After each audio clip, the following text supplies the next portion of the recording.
Halo Ibu Rani dan teman-teman semua, kami dari kelompok 6, grup F, akan mempresentasikan hasil diskusi kami terkait input assumption. Berikut nama-nama anggota dari kelompok 6, ada Anissa, Rahma, Selin, Syafira, saya sendiri, dan juga Rizal. Next. Untuk pembahasannya ada dari bisnis dan company overview terkait startup kami, kemudian kami lanjutkan untuk membahas input assumption. Next. Untuk bisnis overview sendiri, startup kami yang bernama Grow It bergerak di bidang B2B agritech yang fokus memproduksi sayuran dan buah-buahan organik untuk resto dan juga supermarket yang menawarkan berbagai makanan sehat. Yang membedakan kami dengan startup lain yaitu kami bekerja sama dengan petani lokal dan menggunakan sistem hidroponik. Next. Kemudian pembahasan selanjutnya terkait input assumption. Jadi untuk kategori general, kami menggunakan asumsi ekspansi di Jakarta ataupun di Jabodetabek untuk sales volume growth sebesar 2%. Kemudian untuk kenaikan harga setiap tahunnya kami asumsikan sebesar 5% karena adanya high interest dari masyarakat terhadap makanan sehat di masa yang sekarang ini. Untuk kenaikan biaya setiap tahunnya kami mendasarkan pada tingkat rata-rata inflasi di Indonesia yaitu sebesar 3%, dan yang terakhir tingkat pajak penghasilan kami itu diacukan pada UU Cipta Kerja yaitu sebesar 22%. Kemudian untuk kategori sales, produk yang kami jadikan sampel adalah 3 produk unggulan kami yaitu edamame, romaine lettuce, dan juga heirloom tomatoes. Asumsi yang kami gunakan untuk kategori ini adalah sebanyak 10% produk yang berhasil kami produksi tidak lolos quality control. Untuk produksi setiap tahunnya, edamame sebanyak 5.184 kg, kemudian romaine lettuce sebanyak 20.736 pack, dan juga heirloom tomatoes sebanyak 6.912 kg. Untuk harga setiap kilogram dan pack-nya yaitu kami dasarkan pada research yang telah kami lakukan di beberapa marketplace yang menjual produk serupa. Yaitu edamame kami jual sebesar 40.000 per kilonya, kemudian romaine lettuce sebesar 26.000 dan juga heirloom tomatoes sebesar 59.000 per kilonya. Lalu untuk produksinya, kami memproyeksikan bahwa kami akan memproduksi sebanyak 5.760 kg edamame dengan asumsi bahwa 960 kg edamame kami panen sebanyak 6 kali dalam setahun. Lalu untuk romaine lettuce, kami memproyeksikan akan memproduksi sebanyak 23.040 pak dengan asumsi 480 kg romaine lettuce itu kami panen sebanyak 12 kali dalam setahun dengan masing-masing paket packagingnya itu 250 gram. Lalu untuk heirloom tomato kami memproyeksikan akan memproduksi sebanyak 7.680 kilo dengan asumsi kami akan memproduksi 1.920 kilo heirloom tomato yang akan kami panen sebanyak 4 kali dalam setahun. Next.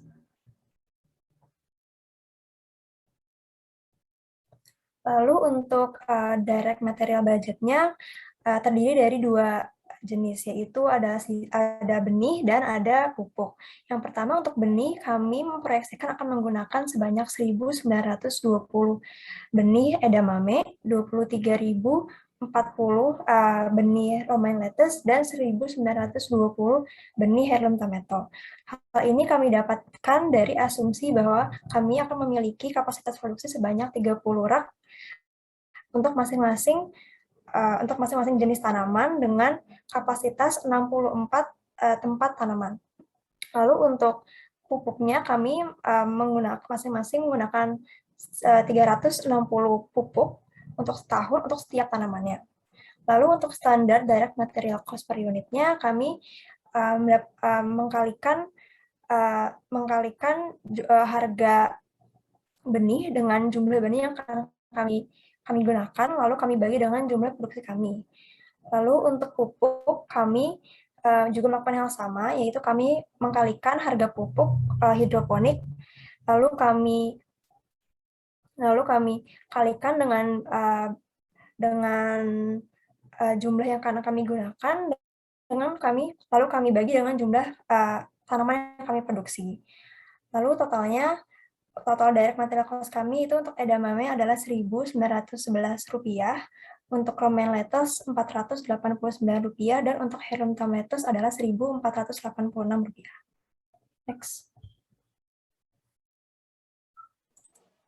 Kemudian untuk perhitungan kategori direct labor budget, untuk direct labor per unit, kita mengkalikan jam kerja setiap harinya, yaitu 8 jam per hari, dikalikan dengan hari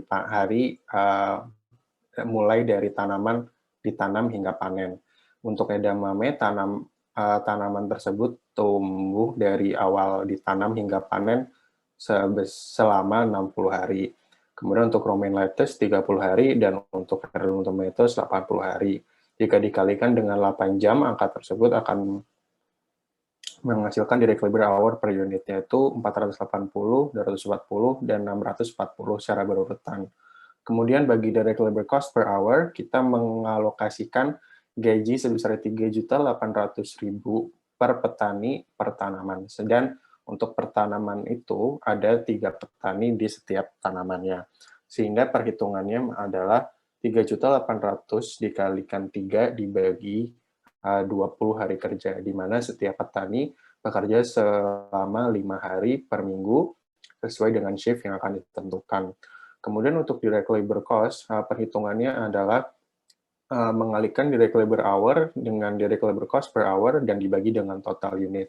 Untuk edamame, total direct labor cost per unitnya adalah Rp10.688, untuk romaine lettuce adalah Rp4.275, dan untuk heirloom tomato sebesar Rp14.250. Kemudian untuk perhitungan overhead budget atau specific overhead, total untuk setiap produk adalah 12 juta. 12 juta ini didapat dari specific overhead cost yang terdiri dari listrik dan air untuk sistem hidroponik kita sebesar 3 juta per bulan, kemudian kita kalikan dengan 12 bulan dan dibagi rata 3 untuk ketiga produk kita. Next. Oke, selanjutnya saya akan menjelaskan bagian allocation base. Nah, alternatif pertama menggunakan unit of production, edamame sebanyak 5.760 unit, romaine lettuce 23.040 unit, dan heirloom tomatoes 7.680 unit. Untuk alternatif kedua menggunakan direct labor hours, edamame sebanyak 480 jam, romaine lettuce 240 jam, dan heirloom tomatoes 640 jam. Dan untuk alternatif ketiga menggunakan total direct labor cost, edamame, romaine lettuce, dan heirloom tomatoes memiliki total direct labor cost yang sama, yaitu Rp71.250. Untuk total overhead cost ketiga produk tersebut adalah 12 juta, sedangkan untuk per unitnya edamame sekitar 2.083, romaine lettuce 520, dan heirloom tomatoes 1.562.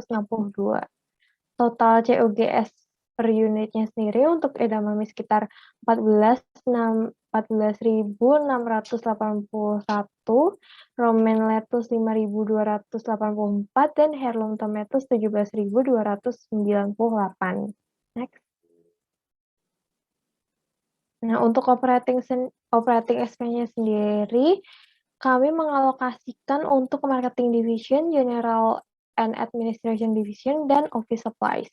Marketing dan general administration division akan dipegang oleh masing-masing satu orang dengan gaji per bulan 6 juta dan per tahun 72 juta rupiah. Untuk office supplies dalam setahun diperkirakan akan memakan biaya 2.500.000 rupiah. Saja akan dijelaskan oleh teman saya. Baik, selanjutnya saya akan menjelaskan terkait capital purchase. Jadi untuk capital purchase ini akan dibagi ke dalam 2 kategori besar. Yang pertama adalah PPE atau property plant and equipment, dan yang kedua adalah intangible asset. yang terdiri dari 2 item, yaitu trademark dan website. Untuk PPE sendiri ada 1 item, yaitu hydroponic system, yang merupakan alat atau teknologi dari penunjang dari bisnis kita. Jadi untuk hydroponic system kita ini terdiri dari 100 rak, di mana masing-masing rak tersebut mempunyai 8 pipa, dan masing-masing pipa tersebut terdiri dari 8 lubang untuk menanam tanaman kami. Dan untuk hydroponic system ini, untuk cost-nya kami asumsikan sebesar 80 juta rupiah dengan useful life selama 5 tahun, yang mana kami mengakuisisinya pada tahun 2021. Lalu selanjutnya untuk intangible asset ada trademark dan website. Untuk trademark sendiri kami membudgetkan Rp1.800.000, di mana angka ini kami asumsikan kami dapat dari website official dari website Direktorat Jenderal Kekayaan Intelektual, di mana dalam website tersebut tercantum bahwa biaya untuk pengajuan trademark adalah sebesar Rp1.800.000. Lalu yang kedua, biaya untuk pengajuan website kami asumsikan sebesar Rp2.500.000, di mana angka ini kami dapat dari rata-rata biaya pengajuan website yang kami peroleh dari marketplace dan internet lainnya. Lalu selanjutnya kami akan lanjut ke financing activities. Untuk financing activities ini dibagi 2, yaitu debt issuance dan equity issuance. Namun karena rencana kita yang belum mau melakukan IPO, sehingga kami hanya untuk saat ini bergantung kepada debt issuance.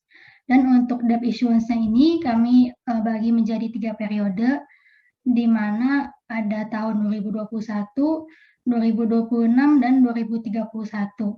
Masing-masing issuance-nya senilai Rp300 juta, Rp200 juta, dan Rp100 juta. Mungkin timbul pertanyaan mengapa pada tahun-tahun berikutnya, yaitu tahun 2026 dan tahun 2031, mengapa kami masih melakukan debt issuance, sedangkan kami sudah dapat mengenerate profit margin untuk kegiatan operasional kami. Hal ini dikarenakan kami masih memiliki rencana untuk selalu mengembangkan dan mengekspansi bisnis kami. Sekian presentasi dari kami. Apabila ada salah, kami mohon maaf. Terima kasih telah mendengarkan.